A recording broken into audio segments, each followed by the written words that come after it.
한쪽에선 반도체로 역대 최대 이익을 찍고 한쪽에선 가전과 TV에서 역대급 적자가 터졌습니다. 같은 회사 맞습니다. 삼성전자입니다. 그리고 지금 조용히 구조조정이 시작됐습니다. 이건 삼성만의 이야기가 아닙니다. AI가 모든 산업을 덮치는 지금 여러분의 회사, 여러분의 일자리도 결코 안전하지 않습니다. 화려한 실적 발표 뒤편에서 조용히 진행되는 구조조정, 그 칼끝이 머지않아 여러분의 일상까지 어떻게 파고들지 함께 짚어보겠습니다. 오늘 영상엔 언론에 잠시 올라왔다가 삭제된 뉴스들, 그리고 삼성 내부 지인을 통해 직접 들은 이야기까지 담았습니다. 영상 중반엔 지금 삼성에서 실제로 벌어지고 있는 구조조정을 위한 희망퇴직 이야기를, 그리고 후반부엔 왜 지금이 가장 위험한 신호인지 그 이유를 정리해뒀으니 끝까지 보시길 권해드립니다. 삼성의 진짜 이야기, 구독으로 이어가세요. 다음 편에서도 블라인드 내부망의 숨겨진 정보 전해드립니다. 그럼 바로 시작하겠습니다. 한 회사가 한 분기에 57조 원을 벌었습니다. 그런데 같은 회사의 가전사업부는 조용히 짐을 싸고 있습니다. 이 두 문장은 모순처럼 들립니다. 그러나 둘 다 사실입니다. 같은 사업, 같은 로고, 같은 회계장부 안에서 동시에 벌어지고 있는 일입니다. 회사의 이름은 여러분도 잘 아시는 그 이름입니다. 삼성전자입니다. 2026년 1분기 삼성전자는 분기 영업이익 57조 원대를 기록했습니다. 분기 사상 최대치였습니다. 이 숫자가 어느 정도 무게인지 잠시 짚고 가겠습니다. 한국 정부의 한 해 국방 예산과 맞먹는 돈을 한 회사가 단 석 달 만에 영업이익으로 벌어들인 것입니다. 한국 경제사에서 단 한 번도 본 적 없는 숫자였습니다. 그런데 이 잔치의 주인공은 단 하나였습니다. 반도체였습니다. 반도체를 만드는 한 곳이 전체 영업이익의 94%를 가져갔습니다. 나머지 6%에 모든 비명이 숨어 있었습니다. 반도체가 웃는 동안 TV, 가전을 만드는 곳은 정반대였습니다. 두 사업부의 직전 분기 영업 손실은 6천억 원에 달했습니다. 연간 기준으로도 흑자에서 적자로 돌아섰습니다. 한쪽 빌딩에서 샴페인을 터뜨리되 다른 빌딩에서는 책상이 비어가고 있습니다. 화성과 평택의 반도체 캠퍼스에서는 야근 불빛이 꺼지지 않고 있습니다. 신규 라인 증설 발표가 이어지고 있습니다. 메모리 가격이 오를 때마다 임원진의 표정은 밝아지고 있습니다. 같은 시각 수원의 가전사업부에서는 회의실 분위기가 다릅니다. 비용 절감, 라인 정리, 글로벌 거점 재편이라는 단어들이 문서 위를 떠다니고 있습니다. 이것이 지금 삼성전자 안에서 벌어지고 있는 풍경입니다. 반도체 빌딩의 불은 환합니다. 가전 빌딩의 불은 하나씩 꺼지고 있습니다. 여기서 한 가지 짚고 가야 할 사실이 있습니다. 삼성가전은 평범한 사업부가 아닙니다. 글로벌 TV 시장에서 17년 연속 1위였습니다. 2009년 이후 단 한 해도 1위 자리를 내준 적이 없었습니다. 56년을 쌓아 올린 브랜드였습니다. 한국 제조업의 자존심이었습니다. 여러분 중에는 1990년대 보르도 TV를 기억하시는 분도 계실 것입니다. 2006년 삼성이 일본 소니를 제치고 글로벌 TV 1위에 올라선 그 순간을 기억하시는 분도 계실 것입니다. 그날 한국 언론은 한국 제조업의 새 역사라고 썼습니다. 그 1등의 깃발이 17년을 버텼습니다. 그 깃발이 지금 흔들리고 있습니다. 원래라면 1등이 가장 많이 벌어야 합니다. 1등의 이름값으로 가격을 받고 1등의 규모로 원가를 낮추는 것이 시장의 상식입니다. 그런데 결과는 정반대였습니다. 후발주자였던 LG전자의 가전사업부는 같은 시기 영업이익 1조 원대 흑자를 냈습니다. 같은 한국이었습니다. 같은 환율이었습니다. 같은 글로벌 시장이었습니다. 그런데 한쪽은 흑자, 한쪽은 적자였습니다. 같은 폭우를 맞은 두 집인데 한 집만 무너진 셈입니다. 무너진 집의 기둥에는 분명히 다른 문제가 있었습니다. 언론은 이 사태의 원인을 한 단어로 정리했습니다. 원자재값 상승이었습니다. 절반만 맞는 말이었습니다. 메모리, 디스플레이 패널, 구리, 철강, 플라스틱이 동시에 뛴 것은 사실입니다. 이른바 치플레이션이라 불리는 현상이었습니다. 그러나 이 환경은 LG도 똑같이 겪었습니다. 환율 탓도 됐습니다. 그러나 LG는 같은 환율로 흑자를 냈습니다. 표면적 원인만으로는 이 격차가 설명되지 않습니다. 같은 비, 같은 바람, 같은 시장. 그런데 한쪽 지붕만 새고 있습니다. 그렇다면 답은 하나입니다. 지붕을 만들 때부터 무언가 달랐던 것입니다. 여기서 여러분께 한 가지 질문을 드리고 싶습니다. 1등이라는 깃발은 어떻게 무너지는가? 어느 날 갑자기 무너지는 깃발은 없습니다. 깃발이 흔들리기 시작한 시점은 항상 그보다 훨씬 전이었습니다. 시장이 박수를 보낼 때 누군가는 이미 다른 곳을 보고 있었습니다. 삼성의 진짜 함정도 마찬가지였습니다. 적자가 터진 분기에 만들어진 함정이 아니었습니다. 그보다 몇 년 전 다른 빌딩에서 만들어진 함정이었습니다. 그리고 그 함정의 설계자는 외부의 적이 아니었습니다. 진짜 함정은 몇 년 전 같은 회사의 다른 회의실에서 만들어지고 있었습니다. 이 사태를 제대로 이해하시려면 시간을 약 4년 전으로 돌려야 합니다. 2022년이었습니다. 그해 삼성전자는 한 가지 방향을 분명히 했습니다. 반도체 초격차였습니다. 이재용 회장 체제가 본격적으로 출범한 직후였습니다.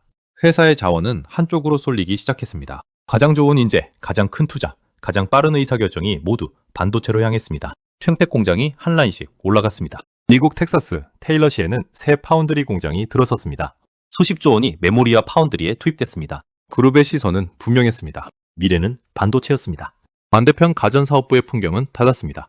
연구개발 우선순위가 뒤로 밀렸습니다. 신규 채용 규모가 줄었습니다. 임원 평가의 기준도 미묘하게 바뀌었습니다. 같은 사옥 안에서 한쪽은 가속 페달을 밟고 한쪽은 브레이크 위에 발을 올리고 있었습니다. 같은 시기 LG는 정반대 배팅을 하고 있었습니다. 가전을 본업으로 못 박았습니다. 그리고 한 가지 무기를 꺼냈습니다. 구독 가전이었습니다. 냉장고를, 세탁기를, 정수기를, TV를 매달 일정 금액으로 빌려 쓰게 만들었습니다. 평범한 발상처럼 보였습니다. 그러나 결과는 전혀 평범하지 않았습니다. 두 회사의 운명은 그때 갈렸습니다. 다만 아무도 4년 뒤를 보지 못했을 뿐입니다. 이 선택의 차이는 곧바로 부조의 함정으로 굳어졌습니다. 삼성에는 두 가지 자기 모순이 동시에 자리 잡았습니다.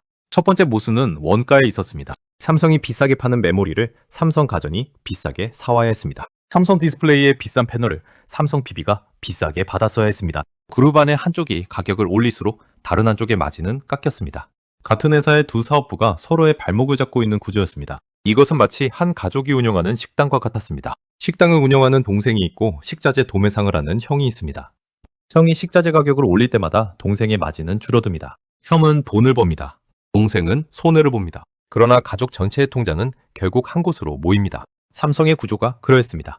다만 그 가족의 시선이 점점 형 쪽으로만 향하고 있었다는 것이 문제였습니다. 두 번째 모순은 판매 방식에 있었습니다. 삼성가전의 판매는 일시불 중심이었습니다. 한 번에 팔고 한 번에 매출을 잡고 거기서 끝이었습니다.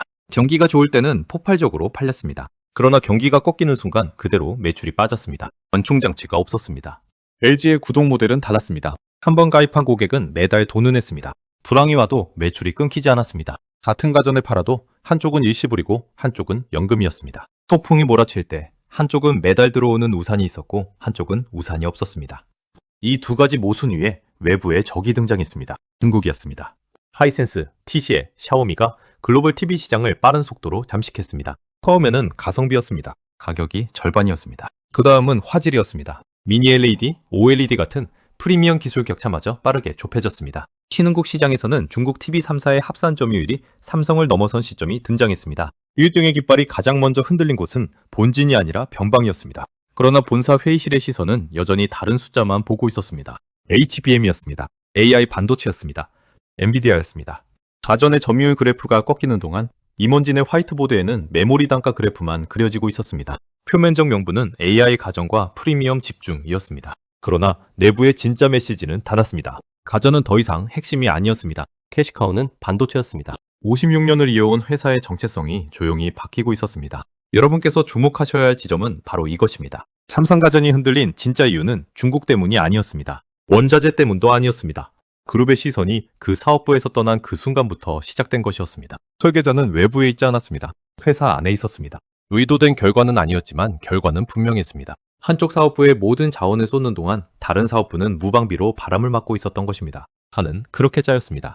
그리고 판이 짜인 뒤 결정의 시간이 다가왔습니다. 2025년 하반기 삼성전자 경영진은 두 갈래 길 앞에 섰습니다. 어느 쪽을 골라도 피를 흘려야 하는 길이었습니다. 첫 번째 길은 가전을 끌고 가는 것이었습니다. 적자를 감수하더라도 56년 브랜드를 지키는 길이었습니다. 17년 동안 지켜온 글로벌 TV 1위 자리를 어떻게든 사수하는 길이었습니다. 명분은 충분했습니다. 자존심도 지킬 수 있었습니다. 협력업체 수백 곳의 입감도 그대로였습니다. 노조도 정부도 박수를 칠 길이었습니다. 그러나 이 길에는 가혹한 대가가 있었습니다. 반도체에서 벌어들인 이익이 가전의 적자를 메우는 데 새어나갑니다. 외국인 투자자, 연기금, 기관 투자자의 눈은 차가웠습니다. 한 사업부의 자존심을 위해 그룹 전체의 수익률을 깎는 결정을 글로벌 자본은 용납하지 않습니다. 주가는 즉시 반응합니다. 시가총액 수십조 원이 단숨에 증발할 수 있는 길이었습니다. 두 번째 길은 가전을 정리하는 것이었습니다. 저수익 라인을 잘라내고 글로벌 공장을 줄이고 인력을 재편하는 길이었습니다. 숫자는 빠르게 좋아집니다. 영업이익률은 회복됩니다. 주주들은 박수를 칩니다. 시장은 환호합니다. 그러나 이 길에도 또 다른 대가가 있었습니다. 56년 쌓은 브랜드 가치가 무너집니다. 협력업체 수백 곳이 흔들립니다. 한국 제조업 일자리 수천 개가 사라집니다. 노조가 가만히 있지 않습니다. 정부도 가만히 있지 않습니다. 무엇보다 한국의 자존심이라는 무형의 가치가 한순간에 깎여나갑니다. 어느 쪽도 깨끗한 선택지는 아니었습니다. 양손에 칼을 들고 어느 손을 베어낼지 고르는 일과 같았습니다. 결국 삼성은 조용한 셋째 길을 골랐습니다. 공식 발표는 최소화한다. 사업부 단위로 라인을 정리한다. 해외 법인부터 인력을 줄여나간다. 공매 본사의 충격은 늦춘다. 그렇게 소리 없는 정리가 시작됐습니다. 시계는 점점 빨라지고 있습니다. 식기세척기와 전자레인지 일부 라인이 정리 대상에 올랐습니다. 말레이시아의 생산 거점이 정리됐습니다. 유럽에서는 슬로바키아 갈란타의 TV 공장 폐쇄가 결정됐습니다. 중국 시장에서는 출하와 유통망이 축소됐습니다. 북미 법인에서는 인력 조정, 즉 레이오프가 진행됐습니다. 비상경영은 더 이상 본사만의 일이 아닙니다. 글로벌 전체로 번지고 있습니다. 그리고 그 진동은 본사 사옥 안에서도 그대로 느껴지고 있습니다. 외부 분위기는 어떠할까요? 같은 사옥 안에서 반도체 직원과 가전 직원의 표정이 갈리고 있습니다. 반도체 사업부의 회의실에서는 신규 투자와 채용 이야기가 오갑니다. 미국 출장 일정이 잡힙니다. 신규 라인 증설 발표가 준비되고 있습니다. 같은 시각 가전 사업부의 회의실에서는 비용 절감 보고서가 돕니다.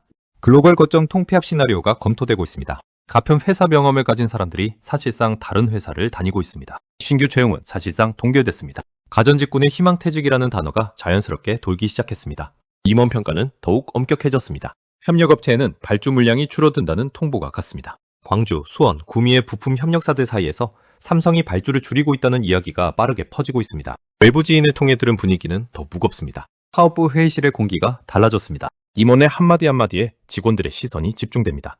정과는 다릅니다. 평소 같으면 농담이 오갈 자리에서 이제는 침묵이 흐릅니다. 점심시간 식당의 대화 주제도 바뀌었습니다. 다음 분기 실적이 어떻게 나올까가 아니라 다음 인사가 어떻게 날까입니다. 희망퇴직 조건이 거론되기 시작했습니다. 직급별 보상 체계가 비공식적으로 해자되고 있습니다. 누군가는 실제로 짐을 쌌습니다. 누군가는 협력업체로 자리를 옮겼습니다. 누군가는 LG로 이적했습니다. 56년을 함께한 사람들이 한 사람씩 사라지고 있습니다. 가장 차가운 풍경은 사업부 간의 시선 차이입니다. 반도체 사업부는 가전 사업부를 동정하지 않습니다. 가전 사업부는 반도체 사업부를 부러워하지 않습니다. 가평 회사 안에서 두 사업부는 점점 다른 언어를 쓰고 있습니다. 보상도, 평가도, 미래도 다릅니다. 이미 한쪽 발은 빠져 있습니다. 문제는 빠지는 속도입니다. 그리고 시간은 누구의 편도 아닙니다. 2분기 실적 발표가 다가오고 있습니다. 시장은 밥을 기다리고 있습니다. 주주들은 숫자를 기다리고 있습니다. 직원들은 인사 발표를 기다리고 있습니다. 협력업체들은 발주 통보를 기다리고 있습니다. 모두가 기다리는 동안 삼성은 결정을 내려야 합니다. 가전사업부를 어떤 모습으로 다시 그릴 것인가? 어디까지 잘라낼 것인가? 어디까지 살릴 것인가? 그리고 그 결정이 56년 가전사의 다음 챕터를 결정하게 될 것입니다. 이미 잘라낸 살은 다시 붙지 않습니다. 그러나 잘라내지 않으면 전체가 무너집니다. 의사의 손에 들린 메스처럼 회사의 손에는 결정이 들려 있습니다.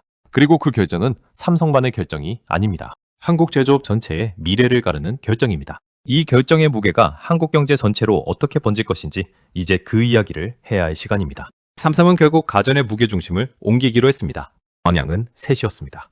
AI 가전, 냉난방 공조, B2B와 구동 모델이었습니다. AI 가전은 갤럭시 AI와 연동된 프리미엄 라인업입니다. 냉장고가 사용자의 식습관을 학습하고 세탁기가 옷감을 이식하며 TV가 시청 패턴에 맞춰 콘텐츠를 추천합니다. 기술의 방향은 분명합니다. 그러나 시장의 반응은 아직 검증되지 않았습니다. 냉난방 공조, 즉 HBH 시장은 새로운 격전지입니다. 미국 레녹스와의 합작법인이 그 신호탄이었습니다. 글로벌 공조 시장은 다이킨, 캐리어, 트레인이 장악하고 있는 영역입니다. 삼성은 후발주자입니다. 그러나 이 시장은 P2B 중심이라 한번 자리 잡으면 매출이 안정적입니다. 가전의 변동성을 메울 수 있는 새 카드입니다. 세 번째는 구독과 P2B입니다. LG가 이미 자리 잡은 영역입니다. 삼성은 뒤늦게 따라 들어가야 합니다. 격차를 좁히는데 최소 몇 년은 걸릴 것으로 보입니다. 그동안 LG는 더 멀리 나아갈 가능성이 큽니다. 미국 레녹스 합작법인이 그 변화의 시작이었습니다. 삼성가전이 더 이상 B2C 중심 회사가 아닌 B2B 중심 회사로 이름표를 바꿔다는 순간으로 해석됩니다. 56년 가전사의 두 번째 챕터가 열리고 있습니다. 1등의 깃발은 내려가고 있습니다. 새 깃발은 아직 꽂히지 않았습니다. 이 변화가 한국에 어떻게 침투할까요? 그 칼끝은 여러분의 일상과 결코 멀리 있지 않습니다. 먼저 협력업체입니다. 광주, 수원, 구미의 가전부품 협력업체부터 충격이 시작되고 있습니다. 삼성이 발주를 줄이면 공장이 줄고 공장이 줄면 일자리가 줄어듭니다. 한 협력업체가 무너지면 그 회사의 부품을 대던 2차, 3차 협력사도 흔들립니다. 도미노가 될 수 있는 구조입니다. 가전직군의 40대, 50대 종사자가 가장 먼저 흔들릴 가능성이 큽니다. 한국 제조업의 허리가 되는 세대입니다. 다음은 산업의 무게중심입니다. 한국 제조업의 축이 완제품에서 부품과 반도체로 넘어가는 흐름이 가속될 것으로 보입니다. 한국이 세계에 자랑하던 TV의 나라, 냉장고의 나라라는 이름이 흐릿해질 수 있습니다. 대신 HBM의 나라, 메모리의 나라가 그 자리를 대신하기 시작할 것으로 전망됩니다. 좋은 변화인지 위험한 변화인지는 시간이 답할 것입니다. 그러나 분명한 것은 하나입니다. 한 산업이 통째로 무게추를 옮기고 있다는 사실입니다. 소비자에게도 변화는 옵니다. 삼성가전의 라인업이 줄어들 가능성이 있습니다. 가격 정책이 바뀔 수 있습니다. AS 정책이 재편될 가능성이 큽니다. 보유하고 계신 삼성가전의 잔존 가치도 흔들릴 수 있습니다. 새로 가전을 구입하실 때 선택지 자체가 달라질 것입니다. 투자자에게 닿는 칼끝은 더욱 날카롭습니다. 삼성전자 주식을 보유하신 분들이라면 한 가지 시나리오를 머릿속에 두셔야 합니다. DS 부문과 DX 부문의 분리, 즉 반도체와 가전 모바일의 사업 구조 재편 가능성입니다. 이 시나리오가 현실화되면 주가는 단기적으로 크게 출렁일 수 있습니다. 장기적으로는 더 큰 변화가 따라옵니다. 한 회사가 두 회사로 갈라지는 것은 한 시대가 끝나고 다른 시대가 열리는 일입니다. 여기서 한 가지 짚고 가야 할 사실이 있습니다. 이 풍경은 삼성만의 풍경이 아닙니다. 미국에서는 마이크로소프트, 구글, 메타, 아마존이 사상 최대 실적과 사상 최대 해고를 같은 분기에 발표하고 있습니다. 회사가 망해서 자른 것이 아닙니다. 더 잘 벌기 위해 자른 것입니다. AI가 사람의 자리를 빠르게 대체하고 있기 때문입니다. 중간 관리자가 사라졌습니다. 마케팅 직군이 줄었습니다. 엔지니어조차 안전하지 않습니다. 같은 논리가 삼성 안에서 작동하고 있습니다. 같은 논리가 한국 4대 은행의 점포 축소와 희망퇴직에서도 작동하고 있습니다. KB, 우리은행 등 한국을 대표하는 금융기관들이 매년 수백 명 단위로 인력을 줄이고 있습니다. 표면적 이유는 디지털 전환입니다. 뿌리질은 AI 도입입니다. 콜센터, 여신심사 등 사람의 자리가 하나씩 비워지고 있습니다. 그리고 슬픈 현실은 같은 논리가 지금 이 영상을 보고 계신 여러분의 회사 회의실에서도 조만간 작동할 수 있다는 겁니다. 오늘의 삼성 가전사업부는 어쩌면 내일의 우리 모두의 자리일지 모릅니다. 물론 반대 시각에서도 바라볼 필요가 있습니다. 일각에서는 이번 구조조정이 위기가 아니라 기회라는 평가도 있습니다. 저수익 라인을 정리하고 고부가가치 영역에 집중하는 것은 글로벌 제조업의 정석이라는 것입니다. 미국 GE가 가전을 매각하고 IBM이 PC를 정리한 길과 다르지 않다는 분석입니다. 이 견해에도 일리는 있습니다. 그러나 한 가지 차이가 있습니다. GE와 IBM은 매각이라는 분명한 출구를 택했습니다. 삼성은 조용한 정리라는 모호한 길을 택했습니다. 출구가 명확하지 않은 구조조정은 직원과 협력업체에게 가장 가혹합니다. 누가 잘려나가는지 무엇이 살아남는지 끝까지 알 수 없기 때문입니다. 오늘 이야기를 한 문장으로 압축해드리겠습니다. 퍼 17조 원의 잔치 뒤편에서 삼성가전 56년사는 가장 추운 겨울을 맞고 있습니다. 반도체의 환한 불빛이 가전비 등의 어둠을 가리고 있을 뿐입니다. 그리고 그 어둠은 삼성 한 회사의 어둠이 아닙니다. AI 시대를 살아가는 우리 모두의 어둠입니다. 여러분께서 다음 가전을 구입하실 때 어떤 브랜드를 선택하시겠습니까? 삼성이겠습니까? LG이겠습니까? 아니면 중국 브랜드이겠습니까?